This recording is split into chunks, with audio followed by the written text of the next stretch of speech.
George Orwell का उपन्यास 1984 जब मैंने रिकॉर्ड करना शुरू किया तो मुझे इस चीज़ का अंदाज़ा नहीं था कि ये 10 भागों से ऊपर पहुंच जाएगा। लेकिन आज मैं इसका 10वां भाग लेकर आपके सामने प्रस्तुत हूँ, क्योंकि इतना प्यार दिया है आप लोगों ने, हमारे श्रोताओं ने इस नॉवेल की नरेशन को मेरी उम्मीद से ज़्यादा पसंद किया है।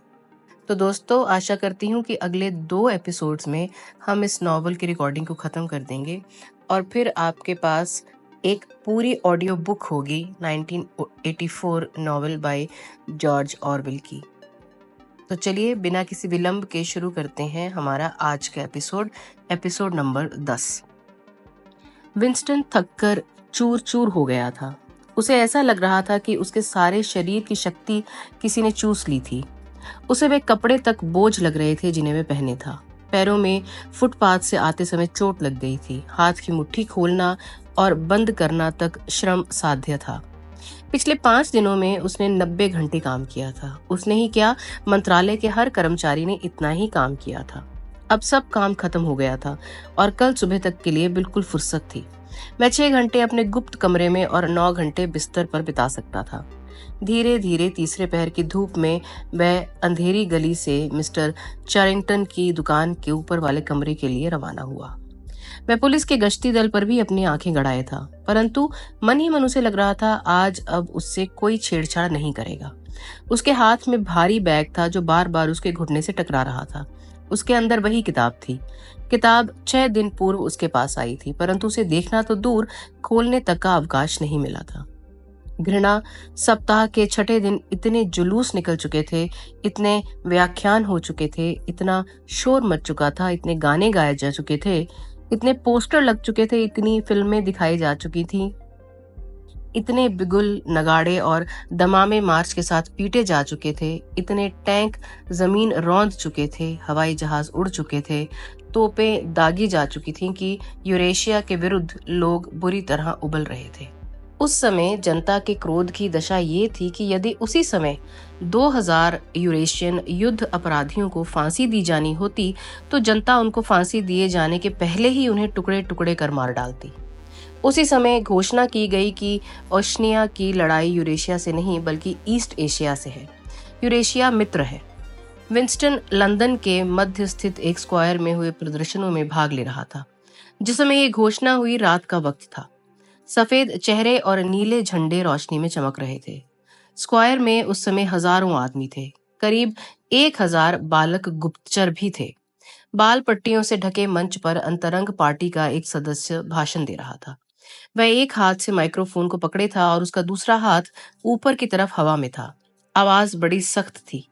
वह अत्याचारों, हत्याओं, निष्कासनों, लूटों, बलात्कारों, बंदियों को दी गई यंत्रणाओं, नागरिकों पर की गई बम वर्षाओं का लंबा इतिहास सुना रहा था। वह झूठे प्रचार, अन्यायपूर्ण आक्रमण, भंग संधियों की बाबत भीड़ को बता रहा था। यह असंभव था कि आप व्याख्यान सुनकर वक्ता की बातें ना माने और फिर क्रोध से पागल ना हो। बीच बीच में जनसमूह इतनी जोर से चिंगाड़ उठता था जिसमें वक्ता का कंठ डूब जाता था। सबसे ज्यादा शोर स्कूल में पढ़ने वाले बच्चे कर रहे थे। अभी व्याख्यान शुरू हुए मुश्किल से 20 मिनट गुजरे होंगे कि एक आदमी कोई कागज लेकर मंच पर दौड़ता हुआ आया। वक्ता ने बिना रुके कागज पढ़ लिया। उसकी आवाज या बोलने की चाल ढाल में कोई फर्क नहीं पड़ा और ना ही व्याख्यान के बदले शब्द, परंतु अचानक नाम बदल गए। बिना एक भी शब्द कहे जन समूह वस्तु स्थिति समझ गया। ओशनिया की लड़ाई ईस्ट एशिया से है। अचानक दूसरे ही क्षण बड़ी अशांति सी मच गई। झंडे और पोस्टर जिनसे स्क्वायर सजाया गया था गलत थे। आधे से ज्यादा पोस्टरों पर गलत शक्लें थी। यह किसी दुश्मन के एजेंट की कार्रवाई थी। गोल्डस्टीन के साथी अपनी साजिश में जुटे थे। थोड़ी देर के लिए सारा काम बंद हो गया और कुछ ही क्षणों में सारे पोस्टर फाड़ डाले गए। बच्चों ने सारी झंडियां छतों पर चढ़ चढ़कर काट दी। वक्ता माइक्रोफोन पकड़े अपने हाथ हवा में घुमाता हुआ बराबर भाषण देता रहा। 1 मिनट बाद ही जनसमूह फिर पहले की भांति क्रोध से गरज रहा था। घृणा प्रचार वैसे ही जारी था जैसे पहले, केवल लक्ष्य बदल गया था। विंस्टन इस बात से बड़ा प्रभावित हुआ था कि वक्ता ने अपना भाषण बीच में से बदला था। फिर भी वाक्य कहीं से भंग नहीं हुआ था। परंतु उस समय विंस्टन के दिमाग में अन्य बातें घूम रही थी। अब लोग पोस्टर और झंडियां फाड़ने में व्यस्त थे। तभी एक आदमी ने उसकी बांह छूकर कहा, क्षमा कीजिएगा, आपने अपना बैग गिरा दिया है। उसने बिना कोई भाव प्रकट किए बैग ले लिया। उस समय वह ये जानता था कि अभी कई दिन बैग उसे नहीं खोलना है। प्रदर्शनों के समाप्त होते ही वह मंत्रालय पहुंच गया। हालांकि रात के 11 बज चुके थे। मंत्रालय के समस्त कर्मचारी यही कर रहे थे। टेलीस्क्रीन पर काम पर आने के लिए आदेश देने की कोई आवश्यकता ही नहीं। ओशनिया की लड़ाई ईस्ट एशिया से थी, हमेशा रही है। पिछले 5 वर्ष का सारा सरकारी रिकॉर्ड बेकार हो गया था। रिपोर्ट, सब तरह के कागज, समाचार पत्र, पुस्तकें, पैम्फलेट, फिल्में और फोटोग्राफ सभी बेकार हो गए थे। सब में बिजली की तेजी से परिवर्तन किए जाने की आवश्यकता थी। यद्यपि कोई आदेश नहीं दिया गया था, लेकिन सब ये जानते थे कि उनके विभागीय अध्यक्ष ये चाहते थे कि 1 सप्ताह के अंदर एक भी ऐसा कागज बाकी ना रहे जिसमें यूरेशिया से लड़ाई का जिक्र हो और ईस्ट एशिया से मित्रता की बात हो। बहुत बड़ा काम था। रिकॉर्ड विभाग का हर आदमी 18-18 घंटे काम कर रहा था। मुश्किल से 2 या 3 घंटे सोने को मिलते थे। तय खानों से चटाइयां ला लाकर कमरों के बाहर बरामदों में बिछा दी गई थी। कैंटीन का नौकर मेजों पर ही सैंडविचें और विक्ट्री कॉफी बांट जाता था। हर बार सोने जाने के पूर्व विंस्टन अपनी डेस्क साफ कर देता, लेकिन जब वह उठता तो देखता था फिर वह कागजों से लदी है। सारा काम यंत्रवत होता था। अक्सर एक ही जगह दूसरा नाम लिख देने से काम चल जाता था, परंतु ब्यौरे की रिपोर्ट में सावधानी और बहुत अक्लमंदी से काम करने की जरूरत थी। युद्ध का संसार के एक भाग से दूसरे भाग में स्थानांतरित करने में काफी भौगोलिक ज्ञान की आवश्यकता थी। तीसरे दिन विंस्टन की ये हालत हो गई थी कि उसकी आंखों में असह्य पीड़ा होने लगी थी और कुछ ही मिनटों बाद चश्मा साफ करने की आवश्यकता प्रतीत होने लगती थी। ऐसा लग रहा था कि उसे काम दबाए डाल रहा है, पीसे दे रहा है, परंतु वह अपनी स्नायुविक तनाव की धुन में काम में जुटा था। हर आदमी जो वहां काम कर रहा था जालसाजी को भली भांति करना चाहता था। छठे दिन सुबह कागज आने कम हो गए। आधे घंटे तक कुछ नहीं आया। फिर एक आध कागज आया। इसके बाद फिर कुछ नहीं आया। हर जगह काम का जोर घट गया था। बहुत जबरदस्त काम, जिसकी कहीं चर्चा भी नहीं होती थी, पूरा हो गया था। 12 बजे अगले दिन तक की छुट्टी कर दी गई। विंस्टन के बैग में अब भी वह किताब थी। वह घर गया, उसने दाढ़ी बनाई, नहाया। नहाने में ही उसे नींद आ गई। कांपते घुटने से वह मिस्टर चैरिंगटन की दुकान के ऊपर जीने पर चढ़ा। मैं थका था, परंतु अब उसे नींद नहीं आ रही थी। उसने खिड़की खोल दी, गंदा स्टोव जला दिया। जूलिया भी आने ही वाली थी। इस बीच वह किताब पढ़ेगा। वह आराम कुर्सी पर बैठ गया और उसने बैग खोला। काली जिल्द चढ़ी एक किताब निकल आई। इस पर कोई नाम नहीं था। मुद्रण भी कहीं टेढ़ा मेढ़ा था। ऊपर के पृष्ठ पुराने लगते थे, वे तुरंत अलग हो जाते थे। ऐसा लगता था कि पुस्तक कई हाथों से गुजरी थी। अंदर के मुख्य पृष्ठ पर लिखा था, भ्रष्ट धनिक तंत्र के समूहवाद का सिद्धांत और प्रयोग, लेखक इमैनुअल गोल्डस्टीन। विंस्टन ने पढ़ना शुरू किया। अध्याय 1, अज्ञान ही शक्ति है। इतिहास साक्षी है कि पाषाण युग की समाप्ति के बाद संसार में सदैव 3 प्रकार के वर्ग रहे हैं, उच्च, मध्य तथा निम्न। इन वर्गों का और भी विभाजन हुआ है और उन पर उपवर्गों के तरह तरह के नाम भी रहे हैं। उनकी संख्या तथा उनके पारस्परिक संबंध भी समय समय पर बदलते रहे हैं, परंतु समाज की अनिवार्य रूपरेखा कभी नहीं बदलती। बहुत सी क्रांतियों के बावजूद यह व्यवस्था बारंबार उभरती रही। ठीक उसी प्रकार जिस तरह कुतुबनुमा की सुई हमेशा उत्तर दिशा दिखलाती है। इन 3 वर्गों के उद्देश्य और लक्ष्य सर्वथा भिन्न रहे हैं। विंस्टन ने पढ़ना बंद कर दिया। पहला कारण तो यह था कि वह अकेला था। दूसरा, उसे आराम मिल रहा था। तीसरे, वह सुरक्षित था। वहां कोई टेलीस्क्रीन नहीं थी। इन तथ्यों को वह भली भांति अनुभव करना चाहता था। गर्मियों की वायु उसके गालों को स्पर्श कर रही थी। कहीं दूर बच्चे खेल रहे थे और उनके शोर की आवाज उसके कानों में पड़ रही थी। वह कुर्सी में और आराम से बैठ गया और उसने अपने पैर दीवार से टिका लिए। बड़ा सुख मिल रहा था उसे। उसने कुछ ही क्षण बाद दूसरी जगह पुस्तक को खोल लिया। अब की बार उसके सामने तीसरा अध्याय आया। वह पढ़ता गया। अध्याय 3, युद्ध ही शांति है। संसार का 3 बड़े बड़े राज्यों में विभक्त हो जाना ऐसी घटना थी जिसकी कल्पना 20वीं शताब्दी के मध्य में ही कर ली गई थी। रूस ने सारा यूरोप हड़प लिया था और ब्रिटेन तथा उसके साम्राज्य को अमेरिका ने हड़प लिया था। इस प्रकार यूरेशिया और ओशनिया राज्यों का प्रादुर्भाव हो चुका था। तीसरा बड़ा राज्य ईस्ट एशिया काफी लंबे युद्ध के बाद बन सका। इन तीनों राज्यों की सीमाएं अनिश्चित हैं और युद्ध के परिणामों के अनुसार बदलती रहती हैं, परंतु साधारण रूप से वे भौगोलिक सीमाओं के अनुकूल हैं। यूरेशिया में यूरोप और एशिया का समस्त उत्तरी भाग है। यह पुर्तगाल में बेरिंग जल डमरू मध्य तक फैला है।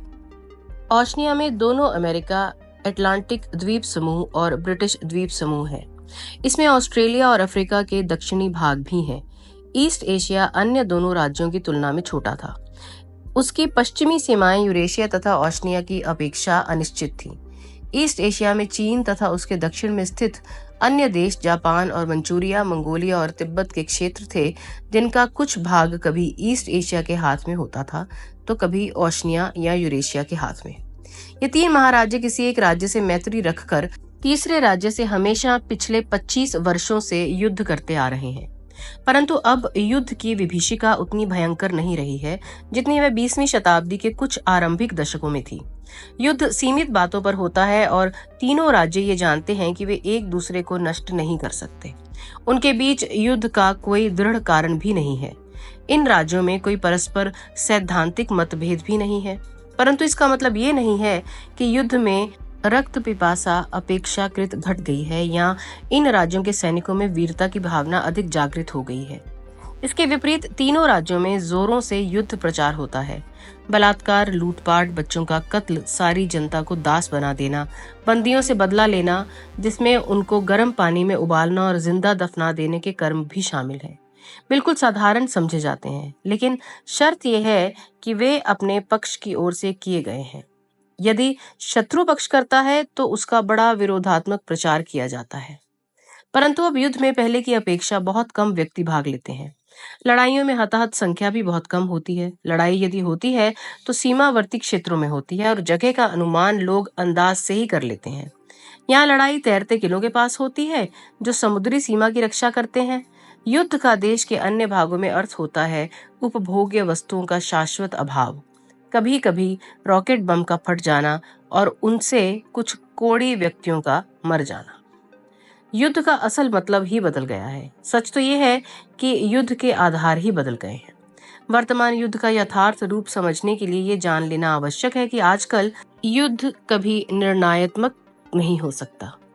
अब राज्यों की शक्ति बराबर है और तीनों ही राज्यों की भौगोलिक सीमाएं उनकी बराबर रक्षा करती हैं।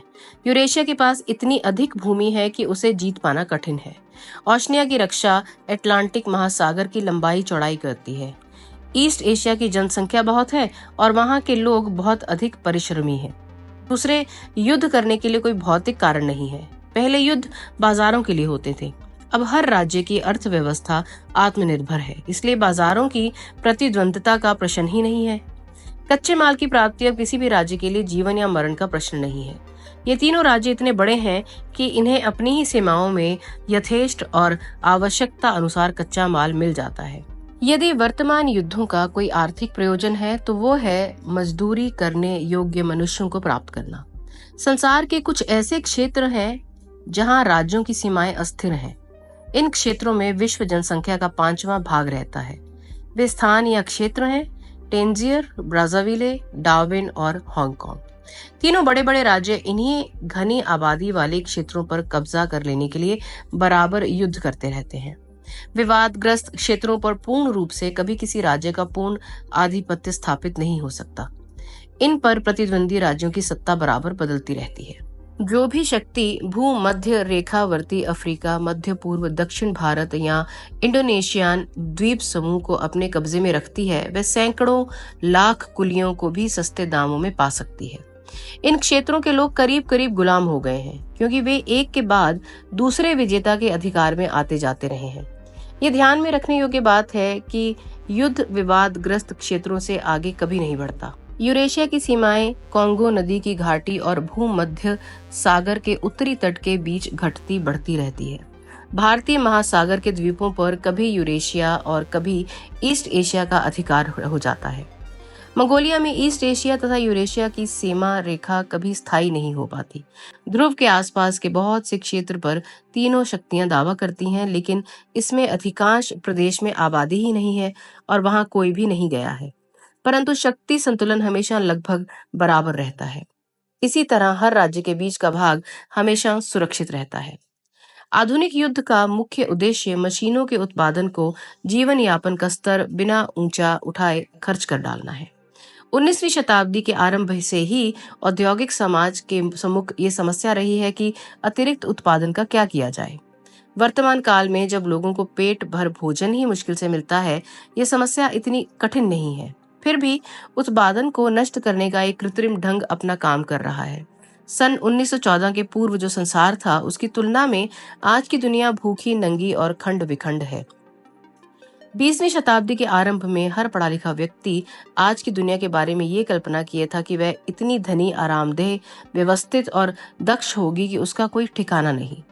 उसकी ये दुनिया चमकते कांच, इस्पात और सफेद कंक्रीट की दुनिया थी। विज्ञान और प्रौद्योगिकी इतनी द्रुत गति से आगे बढ़ रहे थे, इसलिए स्वाभाविक लगता था कि वे आगे बढ़ते जाएंगे, परंतु क्रांतियों और अभावों के कारण ऐसा नहीं हो सका।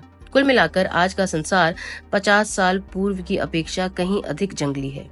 कुछ पिछड़े क्षेत्र अवश्य विकसित हुए हैं तथा युद्ध की कुछ पद्धतियों का भी विकास हुआ है, परंतु आविष्कार तथा खोजें होनी बिल्कुल बंद हो गई हैं। सन 1950 में जो अणु आयुधों का युद्ध आरंभ हुआ था, उन युद्धों से नष्ट वस्तुओं को कभी ठीक नहीं किया जा सका। मशीनों के आविष्कार के बाद लोग ये अनुभव करने लगे थे कि अब मानव समाज में विषमता के लिए कोई स्थान शेष नहीं रहा है। यदि मशीनों का प्रयोग मूल उद्देश्यों के अनुसार किया जाता तो भूख, अधिक श्रम, गंदगी, अशिक्षा, रोगों आदि को कुछ ही पीढ़ियों में सदैव के लिए समाप्त किया जा सकता है। मशीनों की वजह से लोगों के जीवन यापन का स्तर 19वीं शताब्दी के अंत तथा 20वीं शताब्दी के आरंभ में ऊंचा भी हुआ था, परंतु ये भी स्पष्ट हो गया था कि यदि संपत्ति की वृद्धि हुई तो वर्गगत समाज का अंत हो जाएगा। ऐसी दुनिया जिसमें हर आदमी को 2-4 घंटों से अधिक काम ना करना पड़े, खाने पीने को पर्याप्त हो, ऐसे मकान में रहें जिसमें उसके लिए स्नानागार और रेफ्रिजरेटर हो, चढ़ने के लिए कार या हवाई जहाज हो। उस स्थिति में आर्थिक विषमता तो स्वयं दूर हो जाती है। एक बार ऐसा हो गया तो धन की कमी या अधिकता से एक व्यक्ति और दूसरे व्यक्ति में कोई विशेष अंतर नहीं रह सकता। यह भी संभव नहीं था कि मशीनों से इतना कम उत्पादन किया जाए कि जनता निर्धन ही बनी रहे। समस्या ये थी कि उद्योगों को बिना उत्पादन बढ़ाए किस प्रकार चलाया जाए। उत्पादन तो हो किंतु वितरण ना हो। इसका व्यवहारिक समाधान था युद्ध। लगातार युद्ध करते रहने से ही ये संभव था। युद्ध में केवल जनहानि नहीं, मानव श्रम से बनाई गई वस्तुओं का नाश भी होता है। युद्ध ऐसी प्रक्रिया है जिसमें ऐसी सामग्री को नष्ट किया जाता है, हवा में उड़ा दिया जाता है या डुबो दिया जाता है, जिसे प्राप्त करके लोग आराम से रह सकते हैं। जब अस्त्र शस्त्र ना भी नष्ट हो रहे हों, उस समय भी उनको बनाते रहने से मानव शक्ति का प्रयोग ऐसे कार्यों में होता रहता है जो लाभदायी सामग्री नहीं बनाती। उदाहरण के लिए तैरते किले का निर्माण ही ले लीजिए। इसके बनाने में जितना श्रम और समय लगता है, उतने समय और श्रम में सैकड़ों लद्दू जहाज बनाए जा सकते हैं। वस्तुतः युद्ध योजना ही इस प्रकार बनाई जाती है कि सारे अतिरिक्त उत्पादन को नष्ट कर दे। जनता की आवश्यकताओं का अनुमान हमेशा कम लगाया जाता है, जिससे वह भूखी और नंगी रहती है। जिन वर्गों को कृपा पात्र समझा जाता है, उनको भी बराबर कठिनाइयों में रखा जाता है। सामान्य अभाव की स्थितियों में थोड़ी थोड़ी सुविधाएं भी वर्ग भेद बनाए रखती हैं। 20वीं शताब्दी के हिसाब से अंतर्गत पार्टी सदस्यों को भी मित व्यय और अत्यंत श्रमपूर्ण जीवन बिताना पड़ता है। पार्टी के निचले सदस्यों की तुलना में उसके पास एक बड़ा फ्लैट होता है, 2-3 नौकर होते हैं, खाना और कपड़ा अच्छा मिलता है, तंबाकू और शराब भी अच्छी होती है।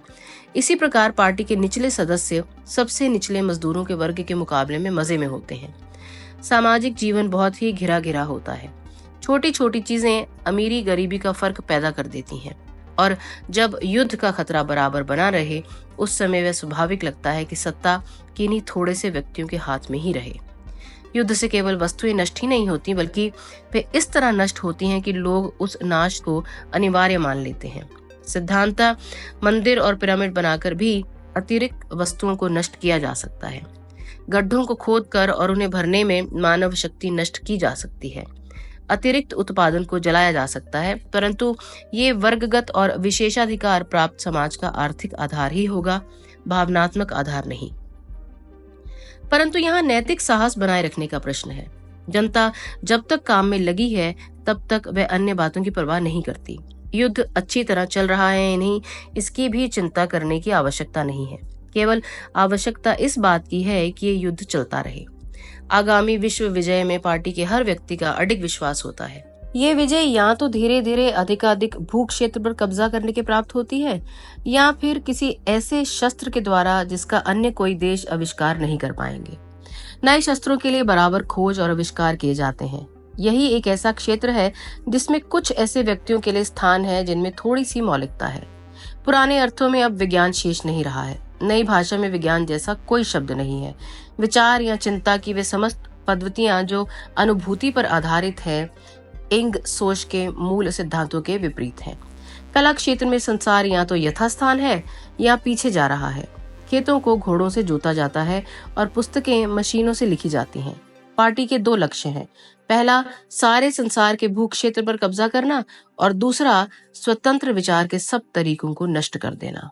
अतएव पार्टी के सामने 2 प्रमुख समस्याएं हैं। पहली तो ये कि दूसरा आदमी क्या सोच रहा है, ये जान लेने की मशीन बना लेना, और दूसरे करोड़ों आदमियों को सेकंडों में बिना चेतावनी दिए मार डालने की तरकीब निकालना।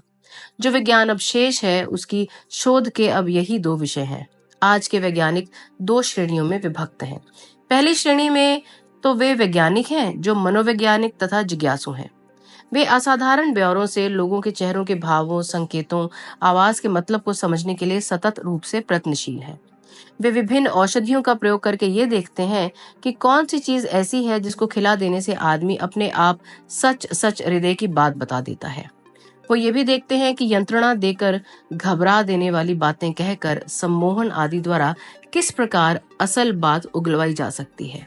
दूसरी श्रेणी में वे वैज्ञानिक हैं जो केवल रसायन शास्त्री, भौतिक शास्त्री या जीव शास्त्री हैं। इनके शोध का विषय केवल प्राण हरने के लिए नए नए तरीकों को निकालना है। शांति मंत्रालय की बड़ी बड़ी प्रयोगशालाओं में, ब्राजील के जंगलों में, ऑस्ट्रेलिया के रेगिस्तानों में, दक्षिणी ध्रुव के गुप्त द्वीपों में, अव्यवस्थित गुप्त प्रयोगशालाओं में वैज्ञानिक सतत रूप से इन कामों में जुड़े रहते हैं। कुछ वैज्ञानिक केवल भावी युद्धों का ढंग तय करने में लगे रहते हैं। कुछ बड़े बड़े रॉकेट बमों को बनाने में व्यस्त रहते हैं। कुछ अधिकाधिक शक्तिशाली बारूद बनाने में लगे हैं। कुछ का काम ऐसे टैंक बनाना है जिनकी चादर फट ही न सके। कुछ मार डालने वाली नई नई गैसें बनाने में जुटे रहते हैं। वे ऐसे विषयों की खोज में रहते हैं जिनके मिला देने से पूरे पूरे महाद्वीपों की जनसंख्या ही नष्ट हो जाए, बल्कि वहां वनस्पति तक पैदा न हो सके। कुछ रोगों के ऐसे कीटाणु बनाने में व्यस्त हैं जिनसे कोई बच ही ना सके। कुछ ऐसी सवारी बनाने में लगे हैं जो जमीन के नीचे पनडुब्बी की भांति चलेगी। कुछ की समस्या है कि एक हवाई जहाज बनाना जो पानी के जहाज की भांति चले और किसी हवाई अड्डे का मोहताज ना हो। कुछ वैज्ञानिक और भी ऐसी असंभव बातें खोजने में लगे हैं, जैसे सूर्य की उन किरणों का लेंसों द्वारा संग्रह जो अंतरिक्ष में हजारों मील दूर है, या कृत्रिम भूकंप पैदा करना, या भूमि के मध्य भाग की उष्णता को इकट्ठी करके बड़ी बड़ी समुद्री लहरें उत्पन्न कर देना। परंतु इनमें से कोई भी योजना सफल होती प्रतीत नहीं होती, और ना ही तीनों राज्यों में से एक भी अन्य 2 देशों से आगे बढ़ पाता है। मजे की बात यह है कि तीनों ही महादेशों को अणुबम बनाना आता है, जो इन सब शोधों से कहीं अधिक शक्तिशाली शस्त्र है। पार्टी का कहना है कि अणुबम उसने बनाया है, लेकिन वस्तुतः अणुबम सन 1940 के आसपास बना था और इसका प्रयोग पहली बार कोई 10 साल बाद किया गया था। उस समय सैकड़ों अणुबम मुख्य औद्योगिक केंद्रों पर डाले गए। वे जगह थी यूरोपियन रूस, पश्चिमी यूरोप और उत्तरी अमेरिका।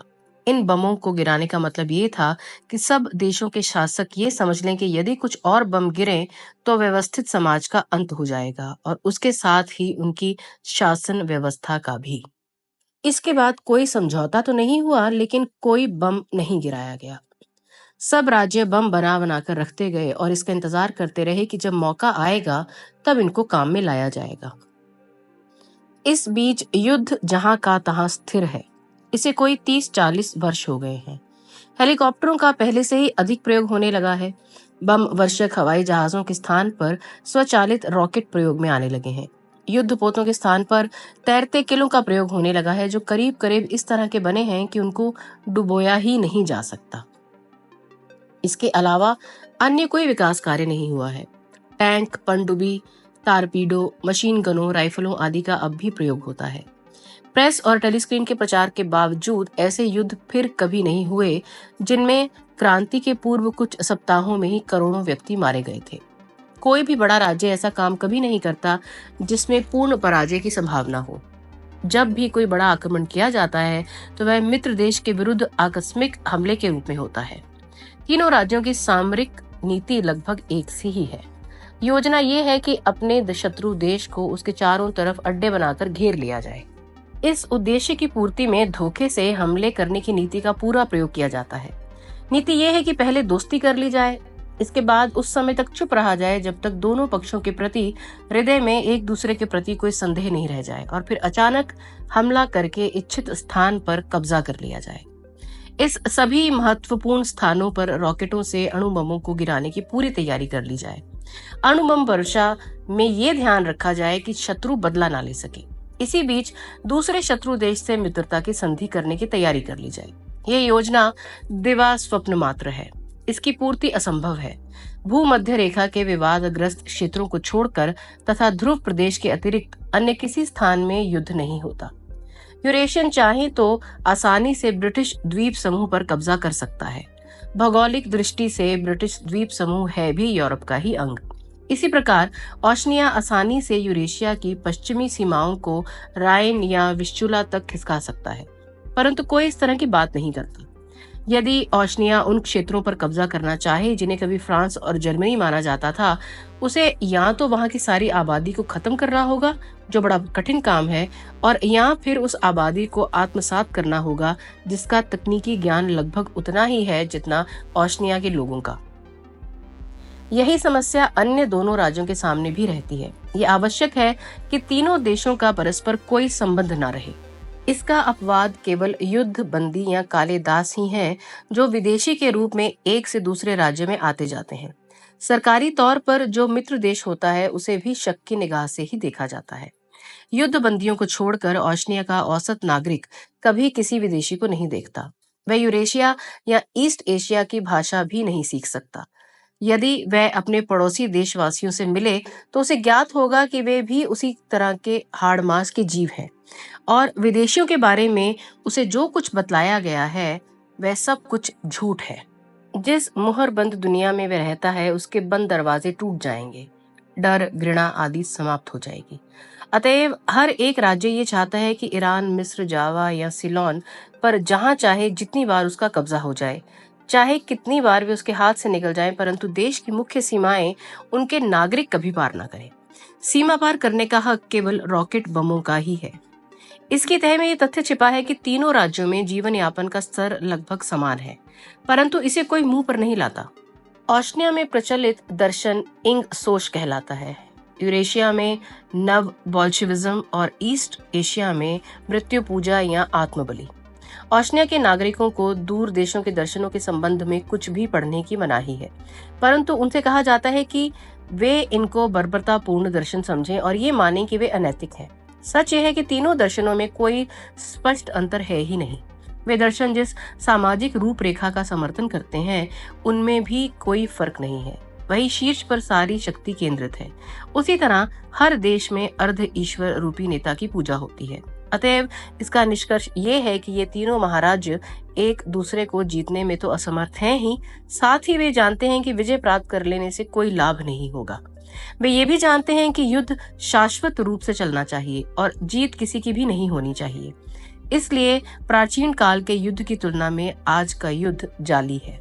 ये अयथार्थ है किंतु अर्थहीन नहीं। इसके अतिरिक्त उत्पादन की खपत हो जाती है और वह वातावरण बना रहता है जो वर्गगत समाज की रक्षा के लिए आवश्यक है। युद्ध अब केवल आंतरिक समस्या है। अतीत में सब देशों के शासक आपस में लड़ते थे और विजयी हमेशा पराजित के धन को लूट देता था, परंतु आज शासक वर्ग एक दूसरे से नहीं लड़ता। आज हर देश का शासक अपने प्रजा वर्ग से लड़ रहा है। इस युद्ध का उद्देश्य भू क्षेत्र जीतना नहीं बल्कि समाज का वर्तमान ढांचा बनाए रखने का है। अतएव युद्ध शब्द ही भ्रामक है। यह कहना अधिक समीचीन होगा कि निरंतरता के कारण युद्ध का अस्तित्व लुप्त हो गया। इसकी जगह अब एक बिल्कुल नई चीज ने ले ली है।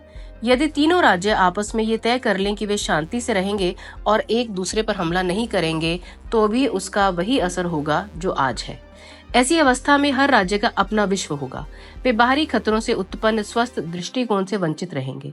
स्थायी शांति स्थायी युद्ध की भांति ही होगी। युद्ध ही शांति है, इस नारे का यही अर्थ है। इस अर्थ को पार्टी के बहुसंख्यक सदस्य पूरी तरह नहीं समझते। विंस्टन को एक क्षण के लिए पढ़ना बंद करना पड़ा। पुस्तक बड़ी आकर्षक लग रही थी। उसे बड़ा आराम मिल रहा था। एक प्रकार से पुस्तक में कोई नई बात नहीं थी, परंतु ये भी आकर्षण का एक कारण था। यदि वह अपने विचार व्यवस्थित कर लिख पाता तो वह भी वही बातें लिखता जो किताब में उसने पढ़ी थी। वह पुस्तक उसी जैसे किसी व्यक्ति ने लिखी थी, परंतु वह निश्चित रूप से विंस्टन से अधिक बुद्धिमान, अधिक मेधावी तथा अधिक निडर था। मैं सोच रहा था कि वह पुस्तक सर्वोत्तम होती है जिसकी विषय वस्तु का उन्हें पहले से ही ज्ञान हो। उसने पुनः पहला अध्याय खोला ही था कि उसे लगा कि जूलिया आ गई और वह उससे मिलने पुस्तक रखकर उठ गया और आगे बढ़ा। जूलिया ने आते ही अपना झोला पटक दिया और अपने आप को विंस्टन की बाहों में छोड़ दिया। उन्हें मिले 1 सप्ताह से अधिक समय हो गया था। मुझे किताब मिल गई है, उसने अलग होते हुए कहा। मिल गई? अच्छा हुआ, उसने बिना कोई दिलचस्पी दिखाते हुए कहा। इसके बाद तत्काल कॉफी बनाने के लिए एक स्टोव जलाने में लग गई। पुस्तक के बारे में उन्होंने कोई आधे घंटे तक बात नहीं की। जब बात शुरू हुई तो वे पलंग पर लेटे। शाम ठंडी थी। उन्होंने खिड़की के कांच बंद कर रखे थे। नीचे से गाने का परिचित स्वर सुनाई पड़ रहा था और जूतों की खटखट की आवाज सुनाई पड़ रही थी। अहाते में दिखने वाली वह मोटी औरत जिसे पहले दिन विंस्टन ने देखा था, हमेशा वहीं रहती थी। जूलिया उसके बगल में लेट गई थी। ऐसा लगता था कि वह सो ही जाने वाली है। वह फर्श पर बड़ी किताब उठा लाया और पलंग के सिरहाने से पीठ टेक कर उसे फिर पढ़ने लगा। ये किताब हमें पढ़नी चाहिए, विंस्टन ने कहा। ब्रदरहुड के हर सदस्य ने इसे पढ़ा है। तुम पढ़ो, जोर से पढ़ो कि तुम पढ़ने के साथ मुझे भी समझाते चलोगे। घड़ी में शाम के 6 अर्थात 18 बज रहे थे। अभी उनके पास 3-4 घंटों का वक्त था। उसने घुटने पर पुस्तक रख ली और पढ़ना शुरू कर दिया। अध्याय 1, अज्ञान ही शक्ति है। इतिहास साक्षी है कि पाषाण युग की समाप्ति के बाद से संसार में सदैव 3 प्रकार के वर्ग रहे हैं, उच्च, मध्य तथा निम्न। इन वर्गों का और भी विभाजन हुआ है और उन उप वर्गों के तरह तरह के नाम भी रहे हैं। उनकी संख्या तथा उनके पारस्परिक संबंध भी किसी समय पर बदलते रहे हैं, परंतु समाज की अनिवार्य रूपरेखा कभी नहीं बदलती। बहुत सी क्रांतियों के बावजूद ये व्यवस्था बारंबार उभरती रही, ठीक उसी प्रकार जिस तरह कुतुबनुमा की सुई हमेशा उत्तर दिखाती है। जूलिया, क्या तुम जग रही हो? विंस्टन ने पूछा। हाँ डियर, मैं सुन रही हूँ। पढ़ते रहो, मुझे अच्छा लग रहा है। उसने पढ़ना जारी रखा। इन तीनों वर्गों के उद्देश्य और लक्ष्य सर्वथा भिन्न रहे हैं और उनके बीच कोई समझौता नहीं हो सकता। उच्च वर्ग जहाँ है वहीं रहना चाहता है। निम्न वर्ग का यदि कभी कोई उद्देश्य होता है तो वह यह कि वर्गों को नष्ट किया जाए और वर्गहीन समाज बनाया जाए। अधिकतर निम्न वर्ग इतना दबाया जाता है कि वह रोज की दाल रोटी के अलावा कुछ भी सोच नहीं पाता और जब सोचता है तो उपयुक्त बात ही सोचता है। अतएव इतिहास में यही संघर्ष नए नए रूपों में बार बार सामने आता है। दीर्घकाल तक उच्च वर्ग सुरक्षित रूप से सत्तारूढ़ प्रतीत होता है, परंतु कभी न कभी ऐसा समय आता है जब वह आत्मविश्वास खो बैठता है या शासन करने की क्षमता उसमें नहीं रहती, या दोनों ही बातें गायब हो जाती हैं। तब मध्य वर्ग अल्प वर्ग के लोगों को उखाड़ फेंक देता है।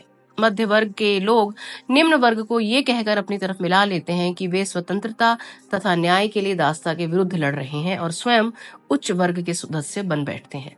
इसके बाद कुछ निम्न वर्ग के लोग तथा कुछ उच्च वर्ग के लोग भी पुनः मध्य वर्ग बना लेते हैं और संघर्ष पुनः शुरू हो जाता है। तीनों वर्गों में निम्न ही ऐसा वर्ग है जिसे अस्थायी रूप से भी सफलता नहीं मिलती है। ये अतिशयोक्ति है कि प्राचीन काल से अब तक कोई भौतिक प्रगति नहीं हुई है, परंतु चाहे जितनी धन संपत्ति बढ़ी हो, चाहे जितनी शिष्टता बढ़ी हो, चाहे कितने ही सुधार हुए हों, क्रांतियां हुई हों, इनमें से किसी से इंच मात्र भी वर्गगत समानता की दिशा में प्रगति नहीं हुई है। निम्न वर्ग की दृष्टि से परिवर्तन चाहे जितने हुए, स्वामियों में ही फर्क पड़ता है, इससे अधिक कुछ नहीं। 19वीं शताब्दी के अंत तक संघर्षों का एक क्रम बहुत से लोगों के मस्तिष्क में स्पष्ट हो गया। कुछ लोगों ने इतिहास की गति को चक्राकार बतलाकर कहा कि निम्न और उच्च वर्गों के बीच के अंतर को अपरिहार्य मान लिया जाए। इस सिद्धांत के मानने वाले वैसे तो आदि काल से थे, लेकिन प्राचीन काल में ये सिद्धांत उच्च वर्गों द्वारा प्रतिपादित किया गया था। इनमें राजा, धनिक वर्ग के व्यक्ति, वकील, पुरोहित तथा इन लोगों पर आश्रित व्यक्ति थे। निम्न वर्ग के लोगों को यह भरोसा दिलाया जाता था कि लोकोत्तर जीवन में उन्हें उनके बलिदानों और आत्मत्याग का सुपरिणाम मिलेगा। मध्य वर्ग के लोग जब तक संघर्ष करते थे, तब तक हमेशा स्वतंत्रता, न्याय और बंधुता का नारा लगाते थे। परंतु अब उन्हीं लोगों ने, जो सत्तारूढ़ तो नहीं थे परंतु जिनके सत्तारूढ़ हो जाने की संभावना थी, इस मानव बंधुता के विरुद्ध नारा लगाना शुरू कर दिया। समाजवाद, जिसका संबंध प्राचीन काल के दास विद्रोहों तक से था, ऐसी अंतिम कड़ी थी जो अतीत के वर्ग समानता के सुखद स्वप्न से संबंधित थी। लेकिन सन 1900 के बाद जितने भी समाजवादी आंदोलन आरंभ हुए, उन सब ने स्वतंत्रता और समानता के सिद्धांत का अधिकाधिक परित्याग ही किया। समाजवाद का प्रादुर्भाव 19वीं शताब्दी में हुआ, परंतु जो नए आंदोलन इस शताब्दी के मध्य से आरंभ हुए और जो ओशनिया में इंगसोश, यूरेशिया में नव बोल्शेविज्म और ईस्ट एशिया में मृत्यु पूजा के नाम से विख्यात है, उनका उद्देश्य स्वाधीनता को नष्ट करना और असमानता को प्रोत्साहन देना था।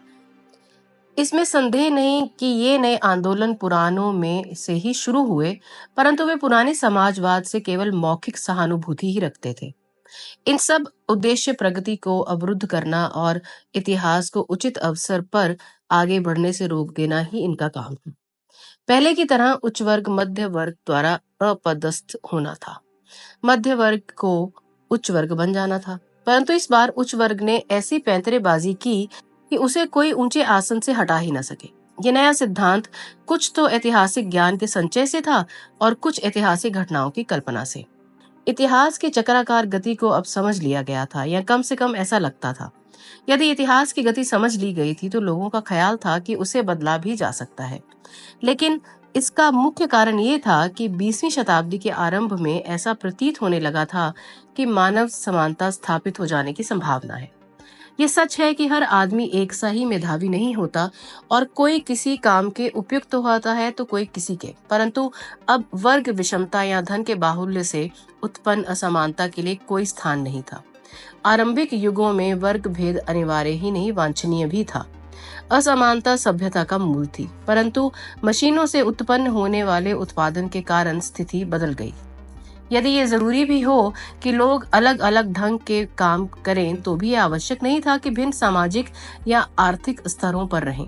अतएव मध्य वर्ग के जिन लोगों को सत्ता मिलने वाली थी, उन्हें मानव समानता वांछनीय आदर्श नहीं प्रतीत हुआ, अपितु वह ऐसी आशंका प्रतीत हुआ जिसका उन्मूलन आवश्यक था।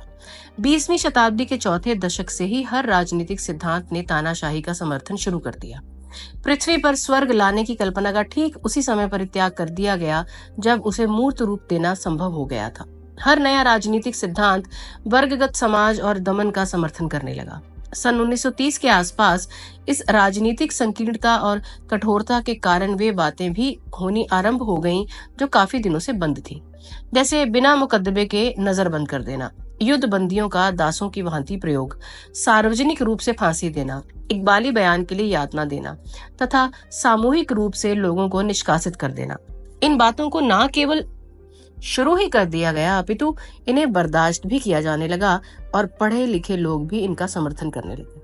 पूरे 10 वर्ष तक गृह युद्धों, क्रांतियों, प्रतिक्रांतियों तथा संघर्षों के बाद इंगसोच तथा इसके समान अन्य 2 और राज दर्शन सफल हो सके, परंतु इन पर तानाशाही की छाया पहले ही पड़ चुकी थी। ये भी स्पष्ट हो गया था कि इतनी अव्यवस्था और अशांति के बाद तानाशाही शासन ही आएगा। ये भी पता लग गया था कि दुनिया का शासन किस प्रकार के लोगों के हाथ में रहेगा। अभिजात्य वर्ग, नौकरशाहों, वैज्ञानिकों, टेक्नीशियनों, ट्रेड यूनियन कार्यकर्ताओं, प्रचार विशेषज्ञों, समाज विज्ञानियों, अध्यापकों, पत्रकारों तथा व्यवसायिक राजनीतिज्ञों का था। इस वर्ग के अधिकांश व्यक्ति मध्य वर्ग के वेतनभोगी व्यक्ति थे। इनमें से कुछ श्रमिकों के उच्चतर वर्ग के थे। इस अभिजात्य वर्ग को उद्योगों का एकाधिपत्य तथा केंद्रीय सरकार हो जाने से अपना वर्तमान रूप प्राप्त करने में और भी सहायता मिल गई। इन लोगों की यदि पहले के अधिकारियों से तुलना की जाए तो पता चलता है कि इस वर्ग के लोग अपेक्षाकृत कम लालची, विलासिता से बहुत अधिक आकृष्ट ना होने वाले, परंतु अधिक से अधिक सत्ता हथियार लेने के लिए आतुर प्रतीत होते हैं। वे क्या कर रहे हैं, ये बात वे अच्छी तरह जानते हैं और विरोधियों को कुचलने में जरा भी काहिली, सुस्ती या दया नहीं दिखलाते। ये अंतिम अंतर विशेष रूप से महत्वपूर्ण है। आज की निरंकुश तानाशाही की तुलना में अतीत के समस्त निरंकुश शासक अदक्ष थे। उन्होंने पूरी तरह से विरोध का दमन नहीं किया। शासक वर्ग के विरुद्ध जब तक कोई प्रत्यक्ष कार्य नहीं होता था, तब तक वे लोगों से छेड़छाड़ नहीं करते थे और थोड़ी बहुत उदारता दिखाते थे। लोगों को विचार स्वतंत्र भी रहता था, कम से कम इन अर्थों में कि वे जो कुछ चाहें सोच सकते थे। आधुनिक प्रतिमानों की तुलना में मध्य युग का कैथोलिक चर्च भी पर्याप्त सहिष्णु था। इसका ये कारण भी था कि कोई भी सरकार हर व्यक्ति पर निगाह नहीं रख सकती थी। प्रेस के आविष्कार के कारण जनमत तैयार करना आसान हो गया। रेडियो और टेलीविजन ने इसे और भी अधिक सुविधा प्रदान की। टेलीविजन ने बाद में ये उन्नति की कि इसमें जिस पर्दे से चित्र देखा जा सकता था, उसी से चित्र लिया भी जा सकता था। इससे निजी जीवन की समाप्ति खत्म हो गई। इसके जरिए एक ऐसे नागरिक पर 24 घंटे दृष्टि रखी जा सकती थी जिसके क्रियाकलाप राजनीतिक दृष्टि से महत्वपूर्ण हो सकते हैं। सरकारी प्रचार के अतिरिक्त विचार विमर्श के अन्य सब विकल्प समाप्त किए जा सकते हैं। इस प्रकार न केवल सब लोग राज्य की इच्छा के अनुसार आचरण ही करने लगे, परंतु पहली बार हर विषय पर लोगों का एक ही मत भी होने लगा। सन 1950 तथा 1960 के बीच के 10 वर्षों के बाद, जिनमें क्रांतियों के कारण चारों ओर अव्यवस्था थी, समाज फिर 3 वर्गों में विभक्त हो गया, उच्च, मध्य तथा निम्न। इस बार उच्च वर्ग ये जानता था कि उसे अपनी स्थिति सुदृढ़ बनाए रखने के लिए क्या करना चाहिए। अब ये बात भली भांति समझ ली गई थी कि अयोग्य उच्च वर्ग को बनाए रखने के लिए समूहवाद ही सबसे अधिक उचित सिद्धांत है। निसंपत्ति और विशेष अधिकारियों को रक्षा का सबसे अच्छा रास्ता उन्हें संयुक्त स्वामित्व लगा। निजी संपत्ति का उन्मूलन जो क्रांतियों के दौरान में हुआ, उसकी जगह अब एक ऐसी व्यवस्था ने ले ली थी जिसमें संपत्ति अपेक्षाकृत अत्यल्प व्यक्तियों के हाथों में सीमित हो गई। फर्क इतना ही था कि अब एक व्यक्ति स्वामी नहीं था, बल्कि एक वर्ग था। व्यक्तिगत रूप से पार्टी के किसी सदस्य के पास उसके अपने काम में आने वाली कुछ चीजों को छोड़कर अन्य कोई संपत्ति नहीं है। सामयिक रूप से ओशनिया की हर चीज पर पार्टी का कब्जा है, क्योंकि सारे देश पर उसी का नियंत्रण है। वह हर वस्तु को जैसे चाहती है वैसे प्रयोग करती है। किंतु वर्गगत समाज को शाश्वत बना देना इतना आसान नहीं है। ये समस्याएं और भी उलझन भरी और गहरी हैं। शासक वर्ग को पदच्युत करने के कुल 4 ढंग ही संभव है। वे हैं बाहर की कोई शक्ति हमला करके उसे परास्त कर दे, या शासक वर्ग स्वयं ही शासन करने की इच्छा त्याग दे, फिर वह ऐसे मध्य वर्ग को जन्म दे दे जो बहुत ही शक्तिशाली भी हो और साथ ही शासकों से असंतुष्ट भी हो। या तो ये सब कारण एक साथ काम करे, जो शासक वर्ग इन कारणों को हटा दे, वह हमेशा शासन करने में सफल हो जाएगा। वर्तमान शताब्दी के मध्यकाल के बीत जाने के बाद किसी बाहरी शक्ति के आक्रमण की संभावना तो शेष नहीं है। आज सारी दुनिया जिन 3 राज्यों में विभक्त है, वे करीब करीब अजेय हैं। जनता का असंतोष और विद्रोह करने की बात केवल सैद्धांतिक है। जब तक जनता के सामने तुलनात्मक जीवन यापन के मानदंड नहीं होते, तब तक उसे पता भी नहीं लगता कि वह दलित है या उस पर अत्याचार किया जा रहा है। असंतोष को प्रकट करने का कोई माध्यम ही नहीं है। मशीनों के कारण जो अधिक उत्पादन होता है, उसकी समस्या भी निरंतर चलने वाले युद्ध से हल हो गई है। 3 अध्याय। अतएव वर्तमान शासक वर्ग की समस्याएं हैं, योग्य, बेकार, सत्ता पिपासु व्यक्तियों का कोई शक्तिशाली वर्ग न बन जाए तथा पार्टी में उदारतावाद और संदेहवाद के पोषकों का कोई दल न उभर आए। अतएव ये समस्या शीर्ष संबंधी कही जा सकती है। इस भूमिका को समझ लेने के बाद यदि कोई ओशनिया के सामाजिक ढांचे को भी ना जानता हो, तो भी उसकी कल्पना तो भली भांति कर ही सकता है। स्तूप के शीर्ष बिंदु पर मोटा भाई हैं। उनसे कोई गलती नहीं हो सकती और वे सर्वशक्तिमान हैं। वे ही प्रत्येक सफलता, प्रत्येक विजय, प्रत्येक शोध, सारे ज्ञान, समस्त गुणों के स्रोत हैं। ऐसी हर बात उन्हीं के नेतृत्व तथा प्रेरणा शक्ति होने का कारण होती है। पोस्टरों पर उनका चेहरा दिखाई देता है और टेलीस्क्रीन पर उनकी आवाज सुनाई देती है। वे करीब करीब अमर हैं। कब पैदा हुए थे ये कोई नहीं जानता। मोटा भाई के रूप में ही पार्टी अपने आप को सारे संसार के सामने प्रकट करती है। मोटा भाई जनता के स्नेह, श्रद्धा, डर तथा अन्य ऐसी ही भावनाओं के केंद्र हैं जो किसी व्यक्ति के प्रति तो उमड़ सकती हैं, लेकिन किसी दल के प्रति नहीं। मोटा भाई के ठीक नीचे अंतरंग पार्टी है। इसमें कोई 60 लाख व्यक्ति हैं। ये संख्या ओशनिया की आबादी का 2% है। अंतरंग पार्टी के बाद बाह्य पार्टी और बड़ी पार्टी का नंबर आता है। यदि अंतरंग पार्टी मस्तिष्क है तो बाह्य पार्टी हाथ है। सबसे नीचे गूंगी जनता है जो मजदूर कहलाती है। ओशनिया में 85% लोग मजदूर हैं। पहले हमने जो वर्ग विभाजन किया है उसके अनुसार मजदूर जनता निम्न वर्ग में आई। भूमध्य रेखावर्ती लोग किसी वर्ग में नहीं आते, क्योंकि इनके शासक बराबर बदलते रहते हैं। उन्हें समाज का अनिवार्य अंग नहीं माना जाता। सिद्धांतः इन तीनों वर्गों की सदस्यता वंशगत नहीं है। अंतरंग पार्टी के सदस्य माता पिता का बच्चा अपने आप जन्म के अधिकार से अंतरंग पार्टी का सदस्य नहीं बन सकता। पार्टी के किसी भी वर्ग में शामिल करने के लिए उसकी परीक्षा ली जाती है। ये परीक्षा 16 वर्ष की अवस्था में होती है। ओशनिया के शासकों में परस्पर रक्त संबंध नहीं है, बल्कि समान सिद्धांतों में विश्वास ही उनकी एकता का कारण है। पुराने वर्ग के अर्थों में पार्टी वर्ग मात्र नहीं है, अर्थात पार्टी के सदस्यों के बच्चों को ही सत्ता मिलेगी ये जरूरी नहीं है। पुराने समाजवादियों का ख्याल था कि जो वंश परंपरागत नहीं है वह वर्ग स्थायी नहीं हो सकता। उसने ये नहीं विचार किया कि वंश परंपरागत धनिक वर्ग का शासन हमेशा अल्पकालीन होता है। इसके विपरीत कैथोलिक चर्च जैसी संस्थाएं सैकड़ों वर्ष चली। उच्च वर्ग तंत्र का अर्थ पिता से पुत्र को सत्ता हस्तांतरण नहीं है, अपितु जीवन के प्रति एक विशिष्ट दृष्टिकोण और जीवन यापन का एक विशिष्ट ढंग है जिसको मृत व्यक्ति जीवितों पर लादते जाते हैं। शासक वर्ग जब तक अपने उत्तराधिकारियों को निश्चित कर सकता है तब तक वह शासक ही बना रहेगा। हमारे समस्त विश्वासों, आदतों, रुचियों, मनोवृत्तियों को इस प्रकार का बना दिया गया है जिससे पार्टी का रहस्य छिपा रहे और वर्तमान सामाजिक रूपरेखा का वास्तविक चित्र हमारी आंखों के सामने ना आए। विद्रोह की तरफ कोई कदम भी उठाना बिल्कुल असंभव है। मजदूर वर्ग की ओर से डरने की कोई जरूरत नहीं है। यदि उनसे छेड़छाड़ ना की जाए तो पीढ़ी के बाद पीढ़ियां, शताब्दियों के बाद शताब्दियां गुजरती चली जाएंगी और मजदूर उसी तरह काम करते रहेंगे। बच्चे पैदा करते जाएंगे और मरते जाएंगे। उनमें न केवल किसी विद्रोह की भावना उत्पन्न होगी, बल्कि वे कल्पना भी नहीं कर सकेंगे कि जो संसार है उसके अलावा भी और कोई दुनिया हो सकती है।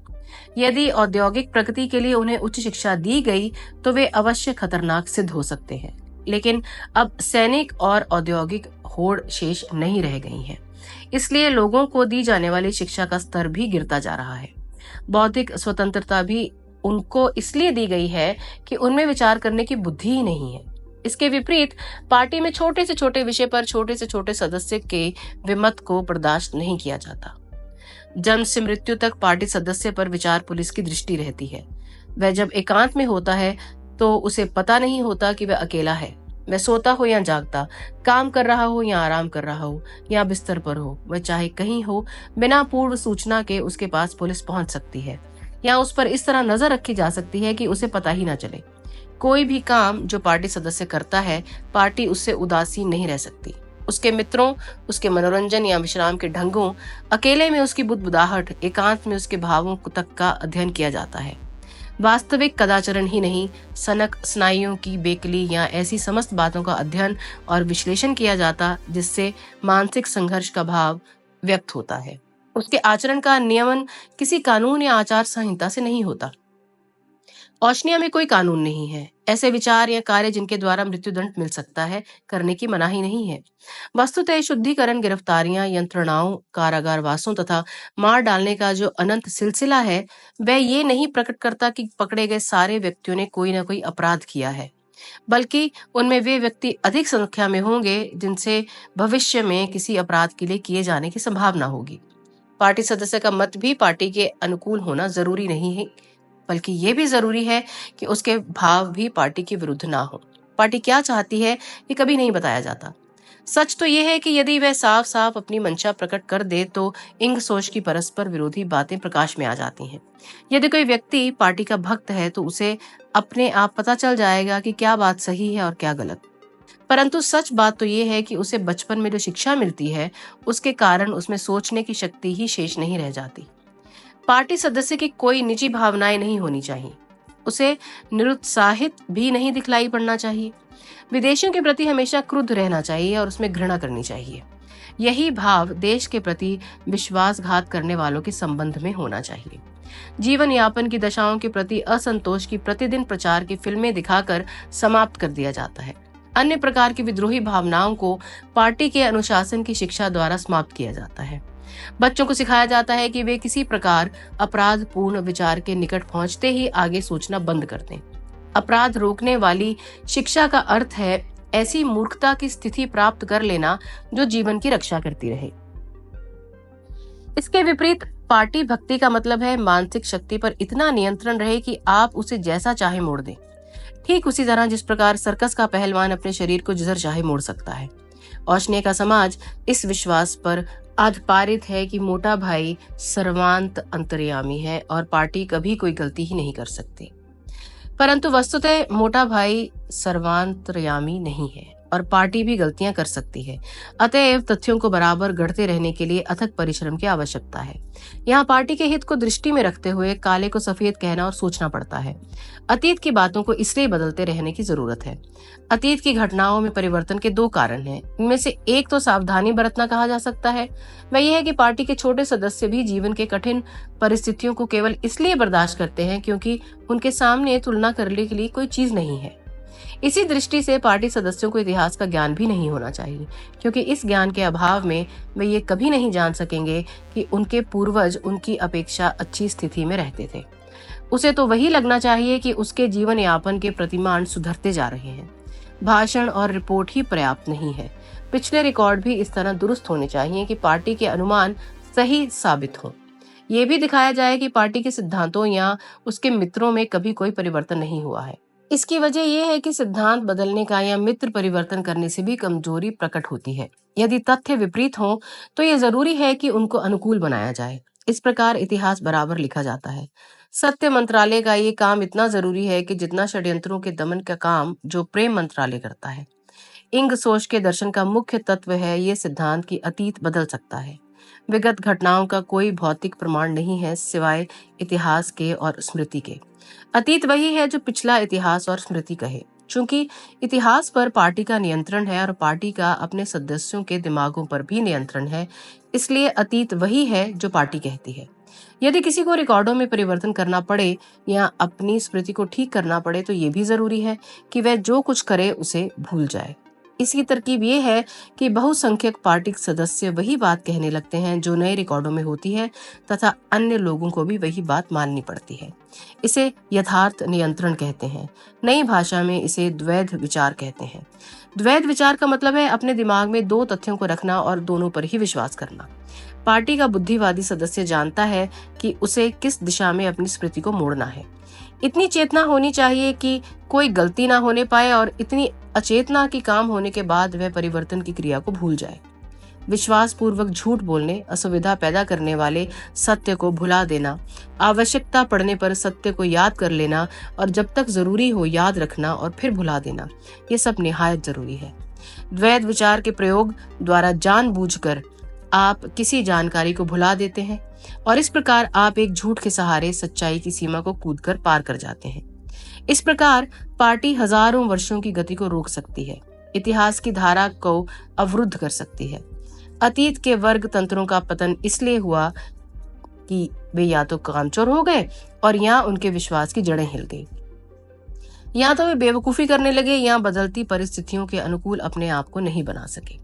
या तो वे उदारतावादी हो गए या कायर, और उन्होंने ऐसे स्थानों पर भीरुता दिखलाई जहां शक्ति प्रयोग आवश्यक था और इसी कारण पदच्युत कर दिए गए। पार्टी की ये सफलता है कि उसने ऐसी तरकीब निकाल ली है कि जिसमें दोनों प्रकार की बातें निभ सकती हैं। यह तरकीब है द्वैध विचार की। इसके अलावा अन्य किसी ताकत से पार्टी की सत्ता को शाश्वत नहीं बनाया जा सकता था। द्वैध विचार के अन्वेषक ही इसके सबसे बड़े प्रयोगकर्ता भी हैं। इसका सबसे बड़ा उदाहरण है ये बात कि ज्यों-ज्यों आदमी का सामाजिक स्तर ओशनिया में बढ़ता जाता है, त्यों-त्यों उसकी युद्ध मनोवृत्ति भी बढ़ती जाती है। युद्ध के प्रति सबसे अधिक विवेकपूर्ण दृष्टिकोण विवादास्पद प्रदेशों के निवासियों का है। ये युद्ध को समुद्री तूफान की भांति शाश्वत संकटमय लहर मानते हैं, जो उनके ऊपर से बराबर आती जाती रहती है। कौन सा पक्ष जीतता है, इस तथ्य के प्रति वे बिल्कुल उदासीन है। उनके लिए दोनों मालिक बराबर हैं, क्योंकि उनको दोनों के लिए ही इस तरह काम करना पड़ता है और दोनों मालिकों का व्यवहार उनके साथ एक सा ही है। इनसे कुछ ही अच्छी अवस्था में मजदूर वर्ग के लोग हैं, परंतु इनको भी बराबर लड़ाई की याद दिलाई जाती रहती है। उन्हें प्रचार द्वारा कभी कभी क्रुद्ध किया जा सकता है, किंतु यदि उनसे छेड़छाड़ ना की जाए तो वे परवाह भी नहीं करते कि युद्ध हो भी रहा है या नहीं, और यदि हो तो उससे क्या हो रहा है। पार्टी में और विशेष रूप से अंतरंग पार्टी के सदस्यों में युद्ध के लिए बड़ा उत्साह पाया जाता है। वही लोग विश्व विजय में सबसे अधिक विश्वास प्रकट करते हैं, जो समझते हैं कि ऐसा होना असंभव है। ये दो परस्पर विरोधी बातों का एक साथ होना है। ज्ञान के साथ घोर अज्ञान, सनक के साथ कट्टरता ओशनिया के समाज की मुख्य विशेषता है। सरकारी विचारों में भी इसी प्रकार के विरोधाभास मिलते हैं। पार्टी शारीरिक श्रम को हे मानती है, परंतु अपने सदस्यों को वर्दी वही देती है जो किसी समय मजदूर पहनते थे। पारिवारिक भावनाओं को खत्म करने का हर प्रयत्न किया जाता है, किंतु उन्हीं के आधार पर पार्टी नेता के प्रति असीम श्रद्धा, अनुराग और भक्ति की मांग भी की जाती है। मंत्रालय के काम भी इसी प्रकार उल्टे हैं। शांति मंत्रालय का काम युद्ध संचालन है। सत्य मंत्रालय का काम दिन रात असत्य और मिथ्या बातें गढ़ना है। प्रेम मंत्रालय यंत्रणा घर है। समृद्धि मंत्रालय लोगों को भूखा मारता है। ये पाखंड भी नहीं है, जानबूझकर ऐसा किया गया है। इन विरोधाभासों के बीच सामंजस्य स्थापित करने की ही अनिश्चित काल तक के लिए शक्ति और सत्ता को अपने हाथ में बनाए रखा जा सकता है। अन्य किसी प्रकार के कालचक्र की गति को रोका नहीं जा सकता। यदि मानव समानता को भी स्थापित नहीं होने देना है, यदि उच्च वर्ग को हमेशा उसकी जगह बने रहने देना है, तो वर्तमान मानसिक अवस्था को बनाए रखना पड़ेगा, जो नियंत्रित पागलपन के सिवा कुछ भी नहीं है। लेकिन एक और सवाल है जिसकी ओर अभी तक हमने ध्यान नहीं दिया है। प्रश्न है, मानव समानता को क्यों न स्थापित किया जाए। मान लिया कि आपकी प्रक्रिया बिल्कुल ठीक है, परंतु इतनी बड़ी प्रशासन व्यवस्था द्वारा इतिहास की गति अवरुद्ध करने की जरूरत क्या है। विंस्टन सहसा अपने चारों ओर छाए मौन से सचेत हो उठा, ठीक उसी तरह जैसे कोई नई आवाज सुनकर चौंक उठता है। ऐसा लग रहा था कि जूलिया काफी देर से बिल्कुल चुप थी। वह करवट लिए लेटी थी और कमर से ऊपर का हिस्सा बिल्कुल कपड़ों के बिना था। वह हाथों पर अपने गाल रखे थी और बालों का एक लट आंखों पर झूल रहा था। उसका सीना सांस लेने से निरंतर ऊपर नीचे उठ गिर रहा था। जूलिया, उत्तर नदारद। जूलिया, जाग रही हो क्या? कोई जवाब नहीं। वह सो रही थी। उसने किताब बंद करके फर्श पर रख दी और चादर जूलिया को ओढ़ा दी और खुद भी ओढ़ ली। वह सोच रहा था, असली रहस्य तो उसने जाना ही नहीं। वह ये तो समझ गया था कि कैसे, परंतु उसकी समझ में ये नहीं आया था कि क्यों। पहले की भांति तीसरे अध्याय ने भी उसे कोई बात नहीं बतलाई थी जिसे वह ना जानता हो। हाँ, पढ़ने से उसका ज्ञान व्यवस्थित और क्रमबद्ध अवश्य हो गया था, लेकिन पढ़ने के बाद उसे विश्वास हो गया था कि कम से कम वह पागल तो नहीं है। सत्य और असत्य दो चीजें हैं। यदि आप सत्य को मानते हैं तो आप पागल नहीं हैं, चाहे फिर आप अकेले ही क्यों ना हो। डूबते सूरज की पीली किरण तिरछी होकर उसके कमरे में आ रही थी। वह तकिए पर पड़ रही थी। उसने आंखें मूंद ली। चेहरे पर पड़ने वाली धूप और लड़की के कोमल शरीर का स्पर्श उसे निद्रादायी विश्राम प्रदान कर रहा था। उसमें विश्वास जाग गया था। मैं सुरक्षित था। मैं बिल्कुल ठीक। दोस्तों, आज की हमारी मुलाकात को यहीं खत्म करते हैं। इस नॉवल के अंतिम 2 भाग लेकर मैं आपके लिए जल्दी ही उपस्थित होंगी। मैं हूँ रोशनी और आप सुन रहे हैं बातचीत विद रोशनी चैनल।